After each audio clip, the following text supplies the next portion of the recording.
In today's video, I'm gonna show you how to fix skip on Monkey app. First, in the Start menu, search up Device Manager and open it up. Then next is look for the camera section and look for your primary camera.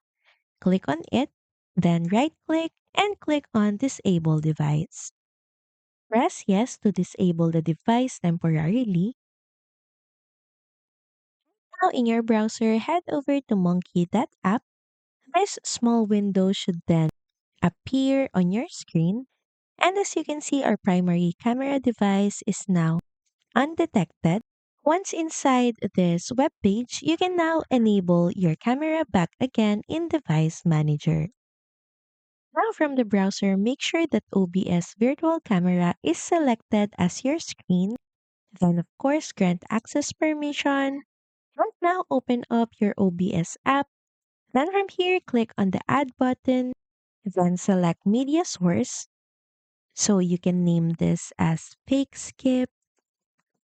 Then press OK. Now choose your fake skip video or file. Then press OK. Next is resize your media in the center. And you can just always check it on your browser to see if the media looks realistic. Once done, you can start virtual camera. So click on Start Virtual Camera. And it should appear like a fake skip to the other person. So that's pretty much it. Thank you very much for watching this video, and I'll see you again on the next one. Bye!